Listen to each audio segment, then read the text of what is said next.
এসব সংকট উত্তরণে পাকিস্তানকে অনেকটাই নির্ভর করতে হবে প্রতিবেশী চীনের ওপর।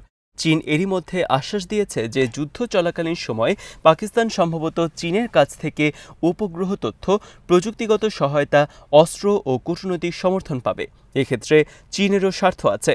চীন যে কোনো মূল্যে পাকিস্তান চায়না ইকোনমিক করিডোর বা সিপিইসি রক্ষা করতে আগ্রহী। চীন থেকে পাকিস্তান ড্রোন, রাডার, মিসাইল ও ইলেকট্রনিক ওয়ারফেয়ার সরঞ্জামের প্রাপ্তির মাধ্যমেও সহায়তা পেতে পারে। পাকিস্তানের ডক্ট্রিন অনুযায়ী যদি কনভেনশনাল যুদ্ধ অতিরিক্ত দীর্ঘ হয় বা কাশ্মীর সীমান্তে উল্লেখযোগ্য ক্ষয়ক্ষতি হয়, তাহলে পাকিস্তান পারমাণবিক অস্ত্র ব্যবহারের হুমকি দিতে পারে। সার্বিক বিচারে পাকিস্তান বিমান বাহিনী একটি দক্ষ ও অভিজ্ঞ বাহিনী।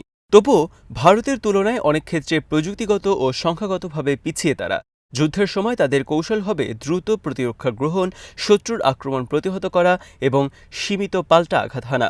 JF-17 ও F-16 হবে দেশটির মূল আক্রমণাত্মক শক্তি। সঙ্গে থাকবে LYE-80 এবং আওয়াকাস সিস্টেম সহ আকাশ প্রতিরক্ষা নিশ্চিত করার মতো সামরিক প্রয়াস। সম্ভাব্য যুদ্ধে পাকিস্তান প্রতিরোধমুখী থাকলেও সীমিত পাল্টা আক্রমণ, অপ্রত্যাশিত ডিপ স্ট্রাইক এবং পারমাণবিক হুমকি দিয়ে একটি ভারসাম্য বজায় রাখতে চাইবে।